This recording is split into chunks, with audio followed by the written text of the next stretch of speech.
Hey, what do you guys...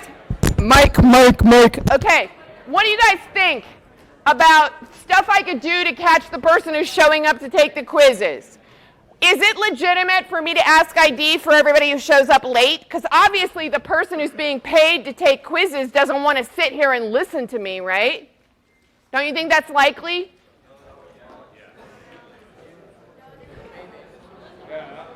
Do you think they're sitting here right now? What about everybody prove who you are to your neighbor? Is that acceptable? No, not everyone's going to. I've never seen this guy before. What? So it's not fair for me to ask you guys to rat on each other? I assume the person is probably here if we need a person to take the quiz. The person's going to pay up front on the final. Okay, people think they're probably here right now. I shouldn't force you to snitch, and I should rely on catching them on the final, since if someone's been paying someone else to take the quiz for them, they don't know shit, and they'll fail the final anyway. Right? What? I believe my mic is on. No? Okay. Microphone volume. Okay. What? Say that again? Hey, if you're being paid to take the quiz, could you come down and talk to me? Oh yeah, offer better incentive. I suggest that you not come on the final, because if I catch you on the final, I will go to get you expelled from the university. I will do whatever I can to get rid of you if you are being paid. I'm warning you right now that I will go for extreme measures worthy of being expelled from the university if I catch you on the final. I'm going to check every ID. Guys, I'm going to ask even... I knew it on Wednesday. Well, at least I remembered it for a little while. Lindsay. I'm going to ask even Lindsay, who sits in front of my... I don't think she's missed a single class. Alex, if Kyle was in the class, I would ask for his ID. Bring your ID on the final, because since there was a known cheater, I really have to check your ID. And in fact, I would like it best if you brought your student ID and your picture ID. I mean, your normal, like, government ID. Well, I don't want to do this, guys, but since someone's cheating, how do you feel about someone paying to get the performance in the class that you are working to get? Doesn't it piss you off? It usually pisses people off. I want to get them. What? Oh, okay. If you have proof who it is, and you can get me who's doing it, you get the 5% extra credit.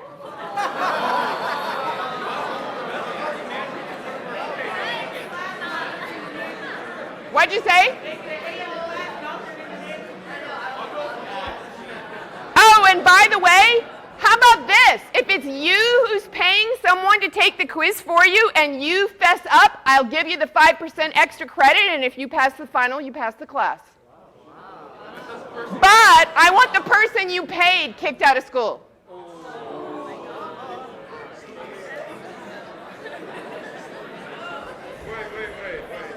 Yeah. So the whole friends, if they pass the final, you let them go? If you learned enough, the rule is for everyone, unless I catch you cheating. Suppose your cumulative quiz score is 3 out of 10. If you get at least 85% on the final, you pass. And I will give that even to the cheater if the cheater fesses up ahead of time. What if the person... It's assuming they don't cheat on the final. Well, what if the person being paid fesses up and says who it is? Okay, but I don't have a way to give them 5% extra credit. If the person who's being paid to cheat is here, if you rat on the person who's paying you, I will not go after you. I will only go after the person who's paying you. Yes. What? Aren't Say that again. Isn't the person that's paying someone more at fault? I don't know. I'm basically going for the standard. You ask for immunity first, you get it. Yes. I want them bad. Okay, this is what you do. Make a copy of everybody's quizzes. And when you have the finals graded, compare the handwritings. It depends on how bad you want to get them.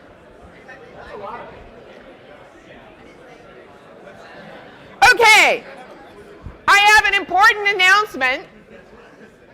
Because of the illness and transportation problems and rain and all that, while you normally get to drop your 3 worst quizzes in my classes, this time you get to drop your 4 worst quizzes because I want to make sure that guy with the tree on his car is not penalized. Okay, so note, that means your grade is coming out of only 6 quizzes, and there are 3 quizzes, counting today, yet to come. I put on today's quiz exactly what I told you I would put on the quiz. Put on like a hidden extra credit. No hidden extra credit. Okay. Next thing. I'm not going to do the whole problem. Hey. Hey.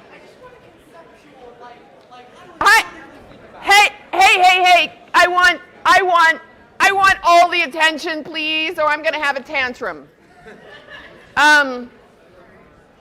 So, there was a problem. Something about 4 zeros and 3 ones. What is it? It's how it was. Strings of length 8. It was how many big strings of length 8 are there that have either 4 consecutive zeros? Sorry, 3 consecutive zeros or 4 consecutive ones, but not both. Or it could be one or the other and both.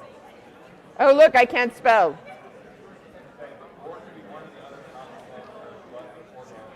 Okay, let's talk about how to think about this, okay? So here we have,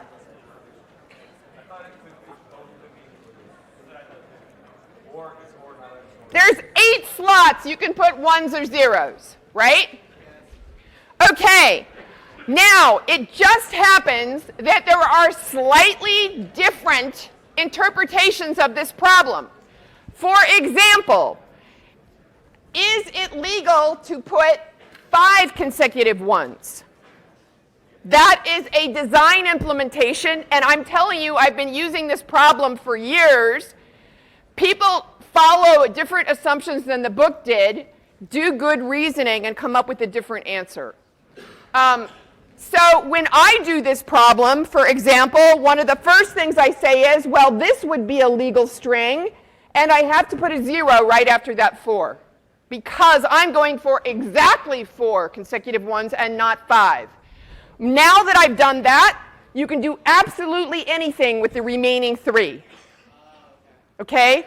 So the number of strings that start with 4 ones and a 0 is 2 to the 3rd. Right? Does everybody believe that? Okay? So next, I could have 0, 1, 1, 1, 1, 0. And now we have 2 squared. Okay? And you can march that across and add them all up. You may get some repeats. So for example, if you won't get repeats with ones. 4 ones, you can't use up 5 strings to give you exactly 4 ones and have another instance of 4 ones with 8 characters. But if you think about marching the ones across, then you'd still have 2 slots you could do anything, so that would be 2 to the 2 again. You see what I'm saying? Okay, so let's think about the same thing, except let's think about the 3 ones. 3 zeros. Okay, so let's start with 3 zeros like this. I need a 1 so that it's exactly 3 zeros. And I'm claiming now that I have that is 2 to the 4th things. On the other hand, you want to subtract off the guys that have another string of 3 zeros. So you have here 2 to the 4th with this schema, but you want to make sure that you subtract the 1, 2, 3, 1 and the 1, 1, 2, 3. So it's 2 to the 4th minus 2 for that. Do you see what I'm saying? Am I making sense to you guys? This is not on the quiz. This is a homework problem that people wanted a little bit. Basically, you just add stuff up. It's almost like common sense. It's really not, I don't think of this as rigorous analytical math. Here's another thing you have to think about subtracting. What about this case? 0, 0, 0, 1, 1, 1, 1, 0. You already counted that when you were counting up the number of places that you had a 1, right? So you have, the hardest part of this thing is, first of all, enumerate all your cases. Make your design decisions about, are you accepting 4 zeros in a row or only exactly 1? Are you accepting only 1 string of 3 zeros, or can you also have 2 strings of 3 zeros? The problem is easiest if you think it's completely legal to have 0, 0, 0, 1, 0, 0, 0, 1. That's the easiest one because you have less to subtract. Then you just need to be careful that you make sure you're not counting this as a string with 4 1s and a string with 3 zeros. To get the answer in the back of the book, you have to have the same assumptions that they have. You can figure out a little bit about their assumptions from looking at their form of the answer. Because this is such a messy problem, I would never put it on a quiz or final. Yes? Can you project?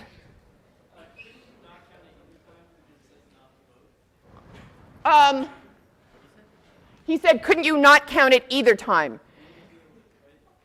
This is a completely, it is not both. You just need to make sure, if you just look at 2 to the 4th minus 2, that's in there. If your number is 2 to the 4th minus 2, you need to take it out. When you count, if you have a good way of making sure you never put 4 1s in a row, then you don't need to take it out. It's just a question of coming up with a good way of accounting for the value of every unconstrained bit. The way you solve problems like this in general is you set your constraints. So for example, when I was first looking at the number of 1s, I said, hey, I want a 0 on either side of my string of 4 1s. So what that means is that there's either 5 or 6 of the characters in the string are completely constrained. That means the ones that are not constrained can take on any value. And the normal way you answer this kind of combinatoric problem is you think about constraints. If it's constrained, it's your only choice. And then you use the sum rule to add them all up. This just talks about the number of ways that start with 4 1s, and then the number of ways to start with 0, 1, 1, 1. And you're going to end up getting some symmetry on those responses.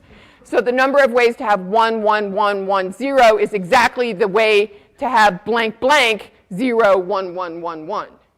Right?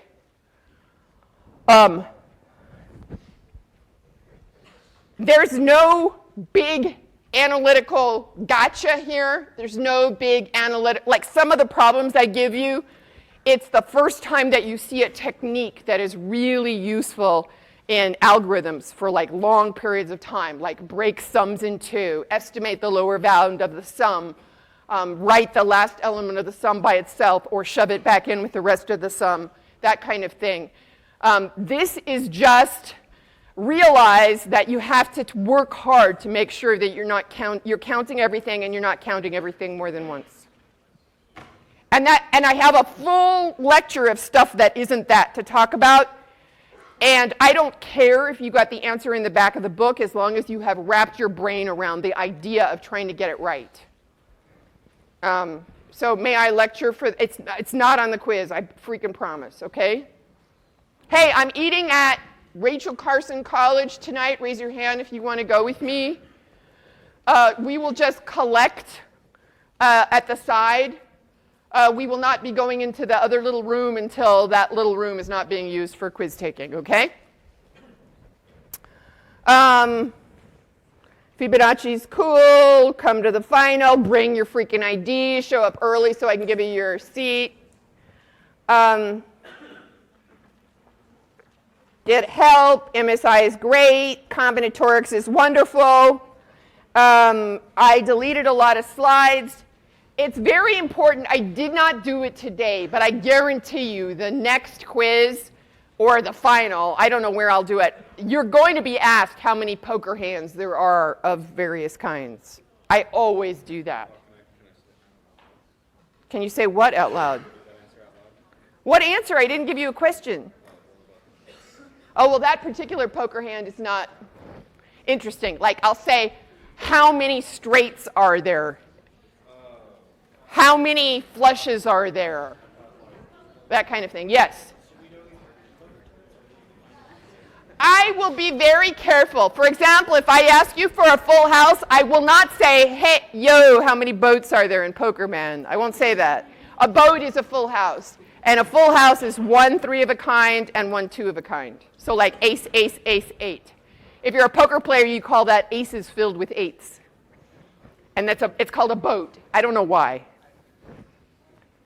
I promise, poker people call it a boat. Yes? I know. Brittany! No. Brianna! Second try. That's still pretty good.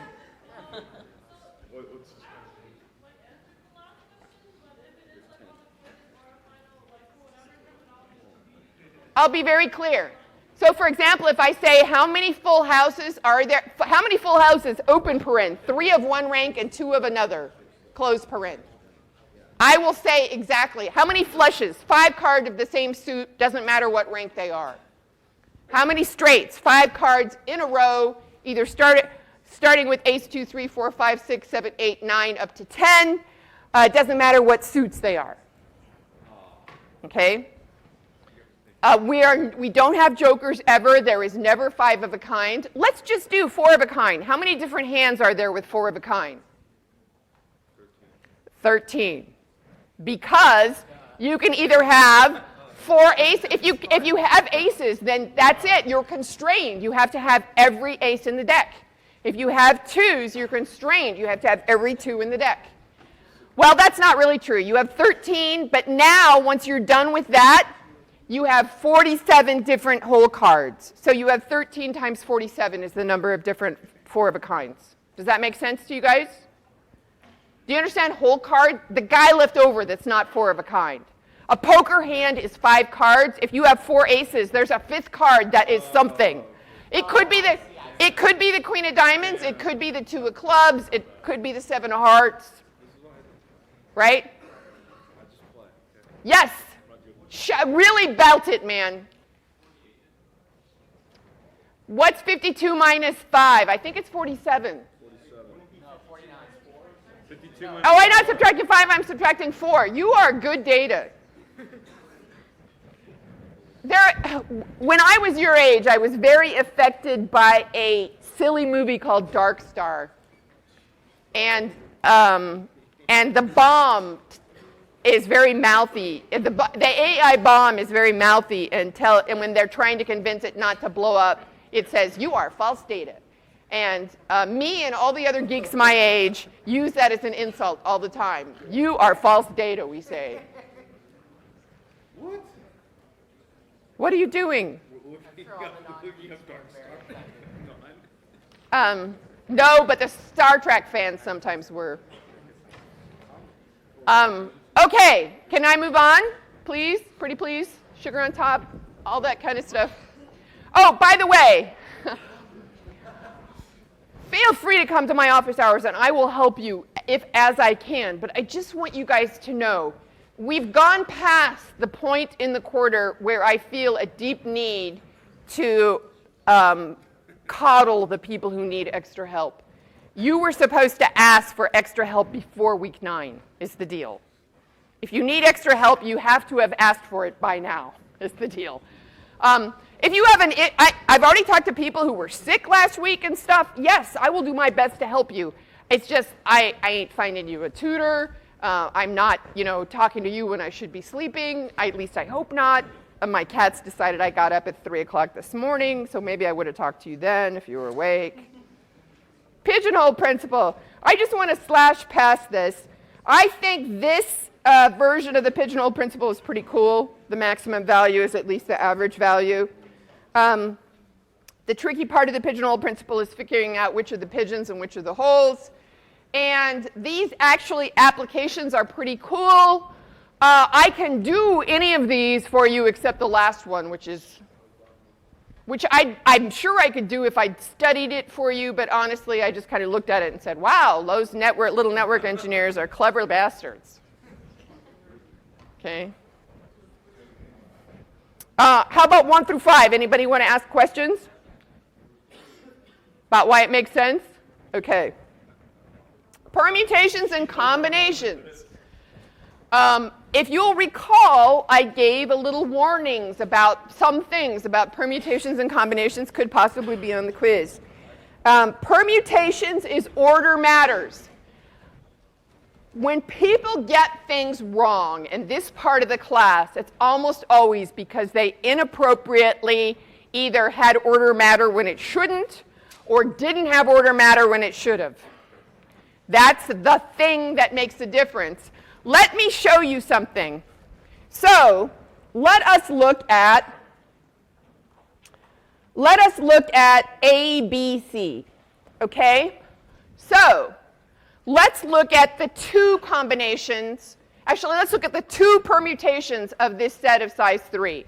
Okay, we can have A followed by B, or we can have A followed by C, or we can have B followed by A, or we can have B followed by C, or we can have C followed by A, or we can have C followed by B, right? Those are the two permutations of a set of size 3. We write it like this, P of 3, 2. Make sense? Okay, but look at this. AB is exactly the same as BA. AC is exactly the same as CA. BC is exactly the same as CB. So that's why, in order to get the number of combinations of 3, 2, you have to get the number of permutations of 3, 2, and then divide by the number of permutations of 2, 2. That's the real answer. See, the number of permutations of 3, 2 is 3 factorial over 2 factorial. Is that right? 3 factorial over 1 factorial, sorry. 3 factorial over 1 factorial. 1 factorial, very boring, 1 factorial, 1. Okay, so the number of permutations of 3, 2 is equal to 3 factorial, and the number of permutations of 2, 2 is 2 factorial. So the number of combinations of 3, 2, let's go ahead and call this 3 factorial over 1 factorial, just so it looks like all the other answers you look at. Can I have just a minute? So that's equal to 3 factorial over 1 factorial times 2 factorial, and you're done. Jackie.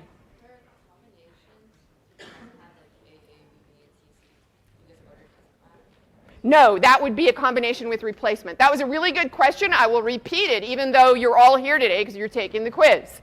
I listened to my lecture on Monday, and it was painful whenever anybody asked a question and I didn't repeat it into the microphone. I'm sorry. When I'm lecturing, I'm not thinking about the people listening later as much. If you remind me, I will repeat the question. She said, is AA an acceptable combination to take out of the set ABC? And the normal value of combinations is without replacement. That is to say, once you take A out of the set, you've used it up. Now, if you talk about generalized permutations and combinations, that's also called permutations and combinations with replacement. And it's actually a lot more complicated. And once I figured it out, I thought it was inordinately cool. If we have enough time, I will go through it in this class, but I want to make sure you understand what I think of as the more important aspects of this class before we hit that, because although I love to put those kinds of problems on the final, and I would only do that if we had time to address it in class, it's not something you're going to use after you finish this class in the same way that you will use induction or comfort with recurrences or being good at summations or understanding what a function is or a relation, that kind of thing.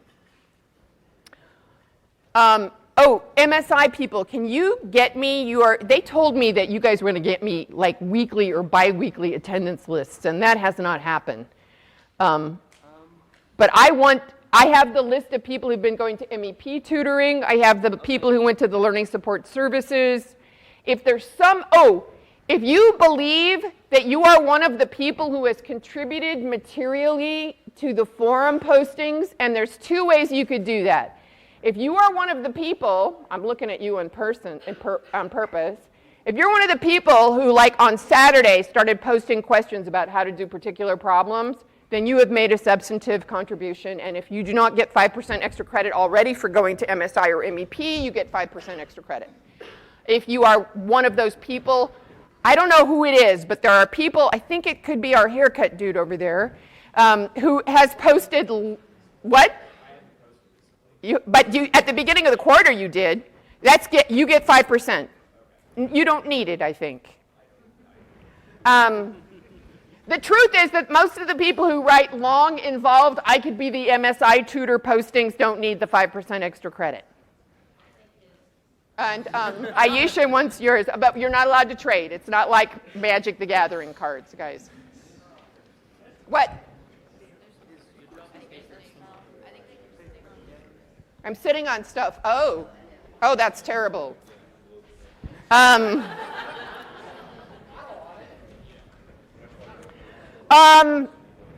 So anyway, do you guys understand on a gut level the difference between when order matters and when order doesn't matter? I realize I just sort of started doing it because questions like Jackie's, it never occurred to me that someone would put the A back in there after taking it out, because I've been doing permutations and combinations for decades and I've forgotten that anybody would want to do that. But it's a good question. So both with permutations and combinations, once you choose that guy, he's used up. For combinations, he's just in a set and you don't worry about the order. For permutations, you actually have an order. So taking the A out and putting him in the first slot is different than taking the A out and putting it in the last slot, unless you're talking about permutations of size 1, in which case the first slot is the last slot, right? My son Alec is my youngest son, but my son Alec is also my oldest son because I only ever popped out one sprog. Well, I had a dead baby. Does that count? I did. It's my loss. I get to be flippant about it if I want. Believe me, if I didn't consider that kind of stuff with humor, I probably would have stopped being a professor because it was very painful at the time. I heard you call one professor a tower diver. Tower diver? What does that mean? Suicide or she. No! I never did anything like that. No. I'm flippant about my own foibles. I am not flippant. I would never refer to someone who thought that was the set of solutions to life. No, never. And not only that, I don't know of any professors who did that. Okay? So no, I wouldn't say such a thing, and no, there was no one like that for me to say anything about. Well, I guess you're free to make up your own, but I have a certain investment in just exactly what is connected with reality. I can say, I've been known to say outrageous things, but not that particular form of insensitivity.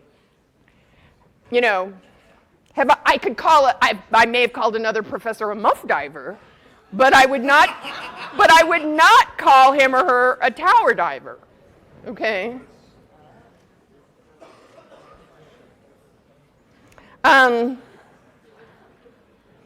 Okay, So we were just using this. In fact, let me get another color. We were just using this.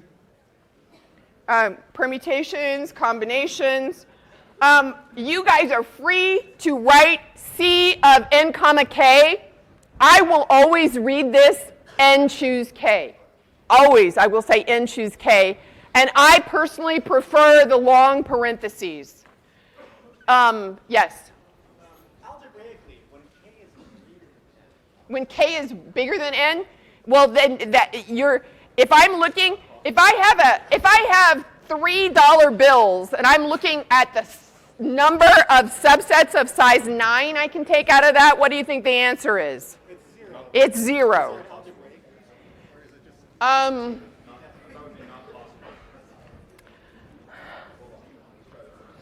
Well, you'll end up 3 factorial, you'll end up being a negative number.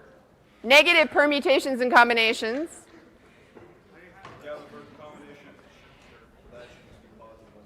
Permutations and combinations, as far as I know, I think people have asked me this before, and it never went anywhere good. Feel free.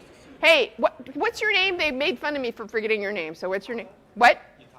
Utaka. You go ahead, look up permutations and combinations of, how about negative binomial coefficients or something like that. I don't know. Okay, so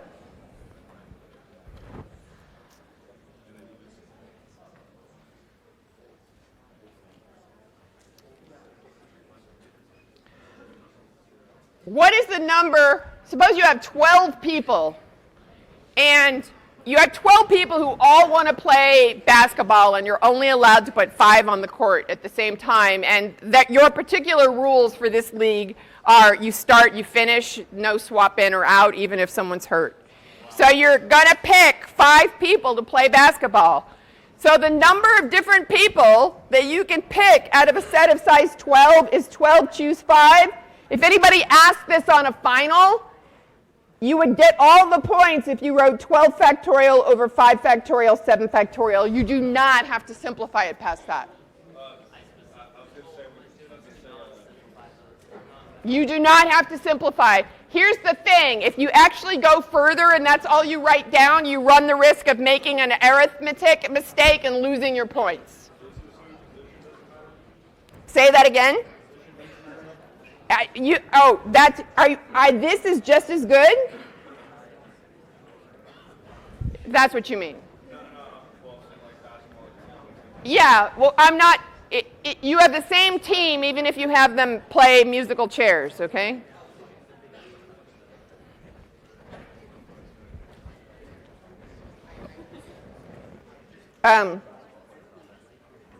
What is the number of ways in which a team of 3 men and 3 women can be chosen from 30 men and 15 women?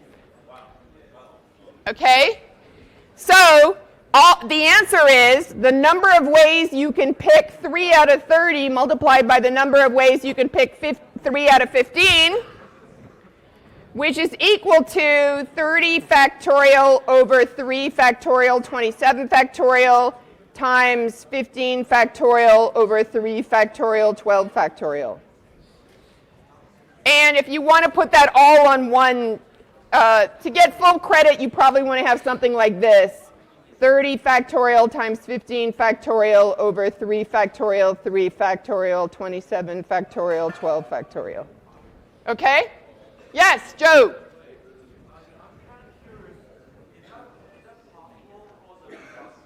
I can't hear him. Is there any possible for the result not integer? What if the result is not integer? Is that possible? No, because of the nature of what these things are. Well, one of them is just basically crossing out the lower half of your factorial. And the guys underneath you you're dividing by integers that are present in the factorial above. You're always dividing by things that can cancel out. But that's not on the quiz either, and I think you guys want me to move forward. Okay. Let's do a poker hand. How about number of flushes? Okay? A flush is 5 cards of same suit. Let's start by coming up with the number of spade flushes. Oh, let's say heart, since I'm writing in red. Heart flushes. The number of heart flushes is 13 cards, choose 5. Right? You have 13 heart cards, and you have a different hand for each different combination. So ace 3, 4, 5, 6 is a different flush than ace 7, 8, 9, 10, right? They're both ace high flushes, but they're different. So that's the number of heart flushes. By symmetry, mathematicians love to say that. By symmetry, the number of heart flushes is the same as the number of spade flushes, is the same as the number of club flushes, is the same as the number of diamond flushes, unless I repeated something and left one of the suits out. So what that means is that the number of flushes is 4 times 13, choose 5. To get full points on the final, you have 4 times 13 factorial over 5 factorial, 8 factorial.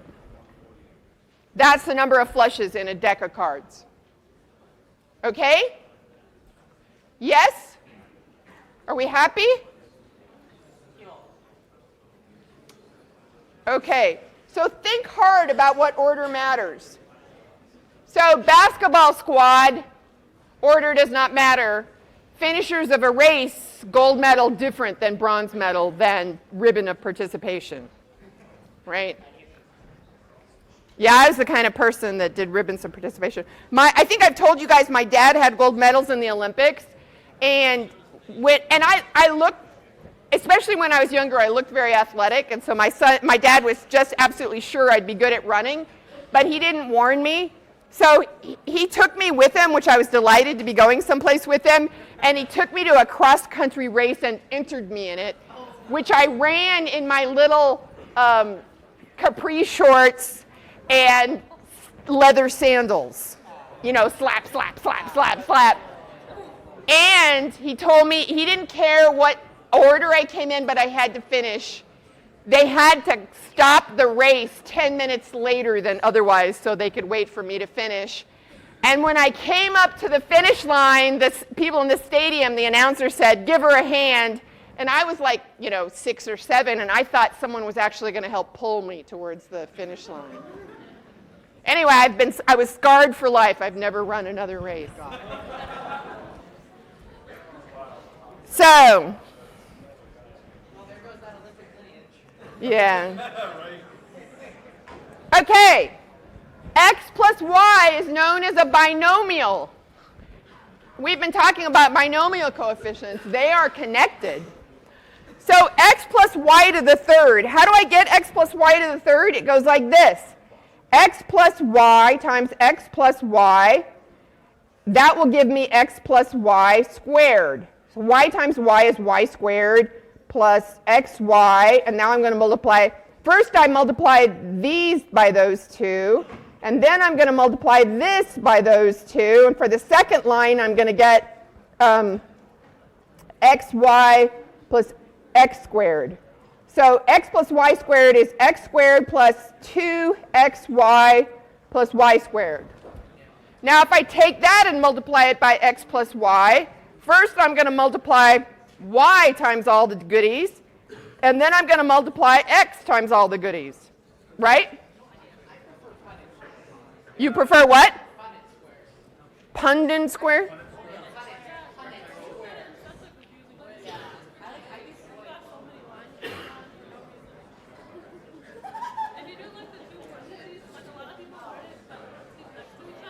If you multiply binomials in some other way, more power to you, if you do them right. Well, let me tell you, I'm about to tell you about a new way that you can multiply it.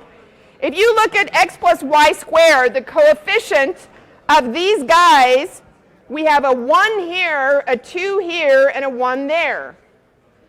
If you look at the next line, it's 1, 3, 3, 1.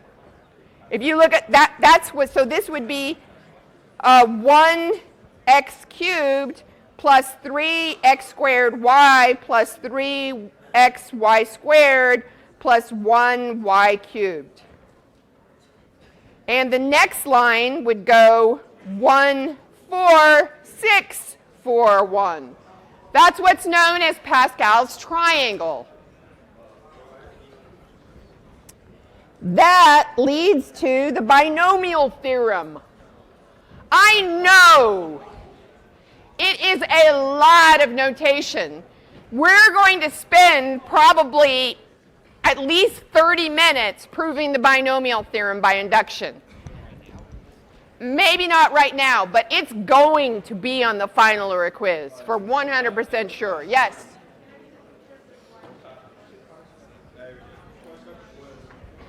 It's just Pascal's triangle, honest. Well, it is, but this is incredibly useful. That one? The one before that? This? No, it was actual right now.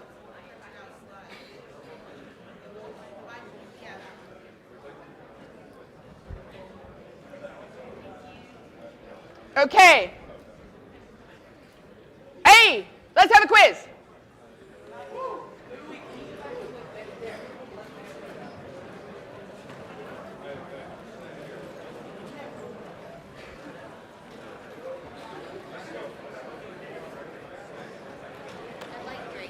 What? I like Drake. Good. Hi, can I have 2 for the DRC people? Thank you.